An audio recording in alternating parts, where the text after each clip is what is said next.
नमस्कार. प्रजासेवा न्यूज चॅनलमध्ये आपले स्वागत आहे.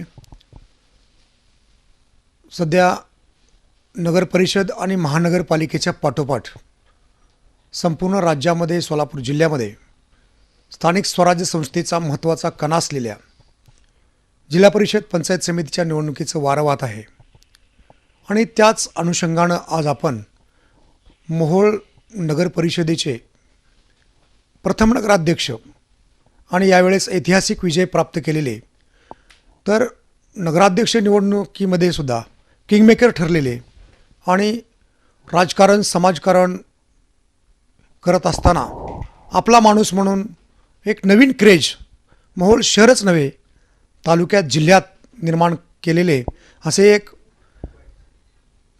तरुण तडफदार आणि सर्वसामान्य माणसाला आपलंसं वाटणारं नेतृत्व म्हणून छाप निर्माण असलेले एक ओबीसी चेहरा जरी असले तरी संपूर्ण मोहोळ शहर आणि तालुक्यामध्ये ज्या नेतृत्वाला आज समाजाने सर्वांनी आपलं मान्यता दिली आहे असेच एक मोहोळचे प्रथम नगराध्यक्ष आणि या झालेल्या नगरपरिषद निवडणुकीचे किंगमेकर ठरलेले रमेशजी बारसकर यांच्याशी आपण थेट जोडले गेलो आहोत.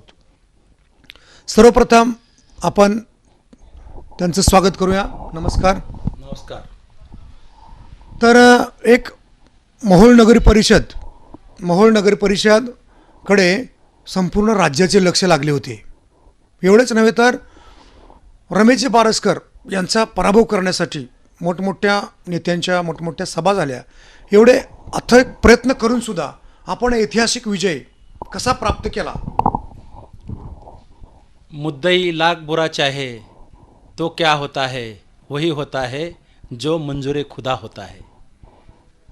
त्याप्रमाणे मोहोळ नगरपालिकेमध्ये अनेक दिग्गज या नगरपालिकेच्या प्रचाराच्या निमित्तानं भाजपने पर्यायाने आमदार राजनजी पाटील यांनी आमदारांची फौज उभा केली होती. पालकमंत्री 3 वेळा या ठिकाणी सभा घ्यायला आले. अनेक राज्याचे नेते भाजपचे या ठिकाणी आले. धनशक्तीचा वापर केला गेला आणि मोहोळ शहर आम्ही विकत घेऊ अशा पद्धतीनं प्रचार यंत्रणा राबवली गेली. असा भास निर्माण केला गेला की आता भाजपच शिवाय पर्याय नाही. पण मोहोळ शहरातल्या सुजाण जनतेने या ठिकाणी सिद्धी वस्त्रे यांच्या रूपानं नगराध्यक्ष निवडून दिला गेला आणि धनशक्तीवर जनशक्तीचा विजय प्राप्त झाला.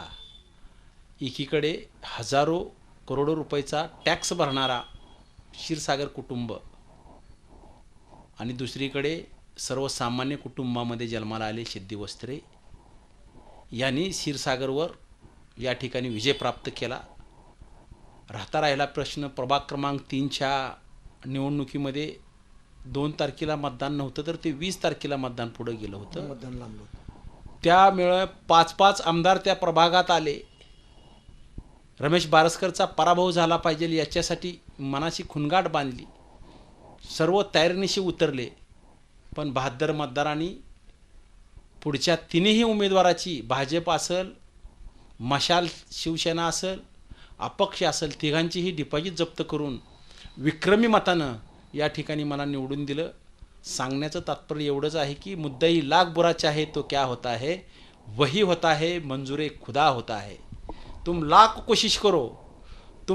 कोशिश करो मुझे बदनाम करने की, मैं जब जब बिखरा हूँ दुगनी रफ्तार से निकरा हूँ. एवढंच या ठिकाणी विरोधकांना सांगायचं आहे.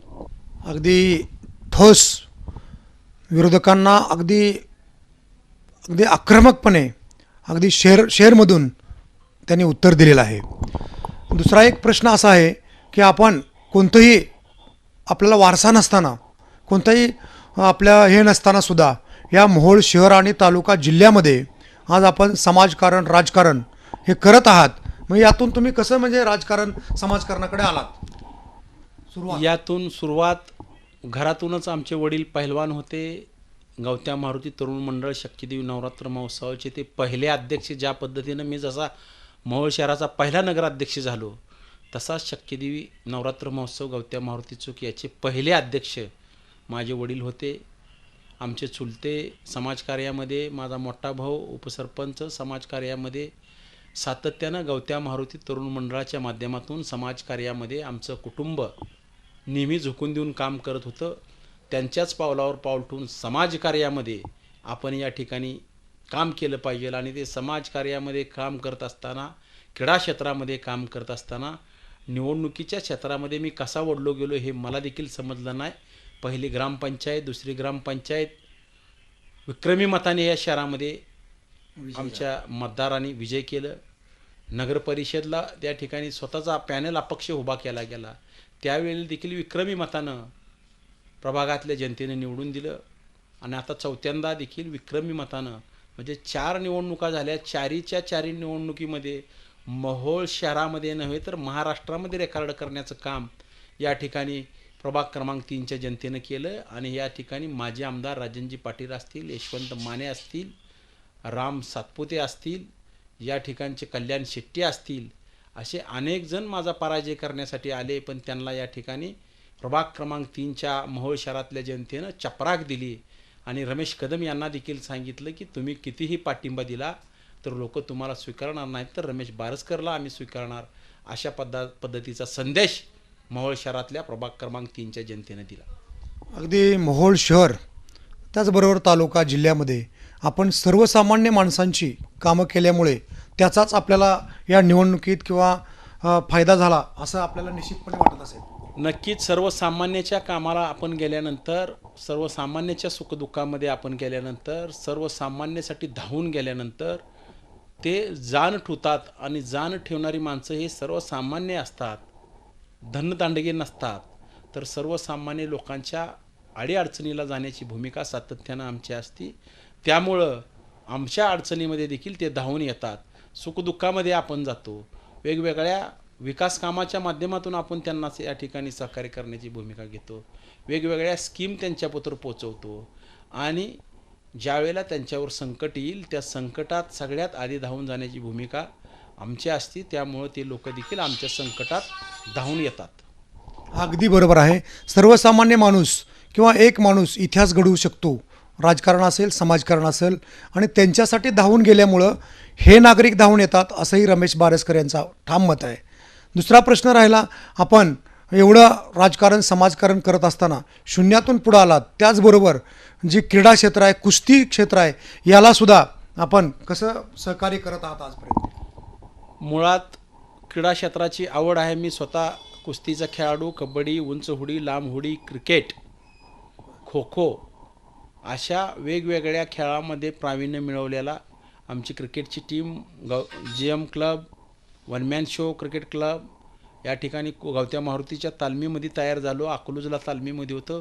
या महाराष्ट्रातल्या प्रत्येक खेडेगावामध्ये जिथं जिथं कुस्त्या असतात तिथं तिथं जाऊन आपलं प्रावीण्य दाखवण्याचं काम केलं, कुस्त्या खेळण्याचं काम केलं. यात्रेच्या कुस्त्या खेळल्या, वजन गटातल्या कुस्त्या खेळल्या, शालेय ग्रामीण अशा पद्धतीनं या ठिकाणी खेळाच्या माध्यमातून पुढे येत असताना जी आमची परवड झाली, जे आम्हाला कुस्तीमध्ये मार्गदर्शन मिळालं नाही किंवा आम्हाला त्या ठिकाणी खुराक मिळालं नाही, तर आपल्याला मिळालं नाही, तर आपण दुसऱ्याला मदत केली पाहिजे आणि पैलवान चांगला केला पाहिजे. म्हणून महाराष्ट्रामध्ये नव्हे तर भारत देशामध्ये गाजत असलेला सिकंदर शेख हा महाराष्ट्र केसरी तर झालाच, पण महान भारत केसरी झाला, हिंद केसरी जशी पट्टा यांचा पराभव करण्याचं काम केलं, मिर्झा इराण यांना पराभव करण्याचं काम केलं. अशा सिकंदर शेखला आम्ही कोल्हापूरला पाठवलं. त्याचा सर्व खर्च आपण केला, त्याला मानधन दिलं गेलं आणि आपला पैलवान तयार झाला पाहिजे, आपल्या गावातला पैलवान तयार झाला पाहिजे म्हणून याच्या पाठीशी आम्ही सगळी शक्ती लावण्याचं काम केलं. आणि सिकंदर शेखनंही तुसभरही कधी त्याच्यापासून लांब गेला नाही आणि या महाराष्ट्र नव्हे तर भारत देशामध्ये आपलं नाव, आमच्या शहराचं नाव कमवलं, आमच्या गावाचं नाव कमवलं, याचा आम्हाला सार्थ अभिमान आहे. अगदी बरोबर आहे. राजकारणाच्या पलीकडे कुस्ती हा एक मर्दानी खेळ आहे. तो खेळ वाचला पाहिजे नव्हे, आपल्या तालुक्याचं, शहराचं, गावाचं नाव झालं पाहिजे, यासाठी परिस्थिती गरीब असलेला सिकंदर शेख महाराष्ट्र केसरी नव्हे संपूर्ण देशामध्ये गाजतोय. यामध्ये सुद्धा रमेशजी बारसकर यांचं योगदान त्यांना त्या ठिकाणी दिलेलं आहे. आता प्रश्न राहिला तो एकच, आता सध्या जिल्हा परिषद पंचायत समिती यांचंही वारं वाहू लागलेलं आहे आणि अशा परिस्थितीमध्ये जे आपली महाविकास आघाडी आहे या ठिकाणी आपण कसं पाहता किंवा किती जागा निवडून येतील? या ठिकाणी मोहोळ तालुक्यामध्ये 6 जिल्हा परिषद आणि 12 पंचायत समितीची निवडणूक लागलेली आहे. अनेक जणांनी फॉर्म भरलेले आहेत. 27 तारीख शेवटची फॉर्म मदत घेण्याची लास्टची तारीख आहे माघारी घेण्याची. त्यामुळं 27 तारीख झाल्यानंतर चित्र स्पष्ट होईल. पण आमची लढाई थेट भाजपबरोबर आहे. त्यामुळं भाजपचा जिथं जिथं उमेदवार आहे तिथं तिथं त्यांचा पराजय झाला पाहिजे अशा प्रकारची प्रचाराचे नियोजन, मग ते कुरुल गट असेल, पेनूर गट असेल, आष्टी गट असेल, पोखरापूर गट असेल, नरखेड गट असेल किंवा टाकळी गट असेल, या 6च्या 6 गटामध्ये आणि 12 प्रभागामध्ये 12 गणामध्ये या ठिकाणी आपण चांगल्या पद्धतीनं प्रचार यंत्रणा राबवणार आहे. जिथं शक्य होईल तिथं जाऊन आपण त्या ठिकाणी प्रचार करणार आहे, सभा घेणार आहे, व्यक्तीच्या गाठीबिटी घेणार आहे, प्रत्येकांच्या घरापोतवर पोचण्याचं काम करणार आहे, प्रत्येकांच्या वाड्या वस्तीवर पोचण्याचं काम करणार आहे आणि जेणेकरून या ठिकाणी महायुतीमधल्या आमच्या सर्व सहकाऱ्यांचा विजय झाला पाहिजे त्याच्यासाठी आपण प्रयत्नाची पराकाष्ठा करणार आहे. अगदी बरोबर आहे. आपल्या सर्व उमेदवारांना विजयी करण्यासाठी आपण प्रयत्नाची पराकाष्ठा करणार आहे असेही रमेश बारसकर म्हणत आहेत. एक प्रश्न असा आहे या ठिकाणी की आपण ज्या शिवसेना एकनाथ शिंदे उपमुख्यमंत्री यांचं पक्षाचं काम करत आहात, मग आपली नगर परिषद आल्यानंतर उपमुख्यमंत्री एकनाथभाई शिंदे यांच्याकडे गेल्यानंतर कोणकोणत्या विकास कामाला आपण त्या ठिकाणी वाचा फोडलेली आहे? या ठिकाणी मोहोळ शहरातल्या जनतेने विश्वास दाखवलेला आहे आणि त्या विश्वासाच्या माध्यमातून खऱ्या अर्थानं या मोहोळ शहरामध्ये रस्त्याचे प्रश्न आहेत, पाण्याचे प्रश्न आहेत, लाईटचे प्रश्न आहेत, लहान मुलाला खेळण्यासाठी गार्डनचा विषय आहे, महिलांच्या हाताला काम देण्यासाठी महिला रोजगारांचा विषय आहे. असे अनेक वेगवेगळे विषय आम्ही या ठिकाणी शिंदेसाहेबांसमोर मांडलेले आहेत.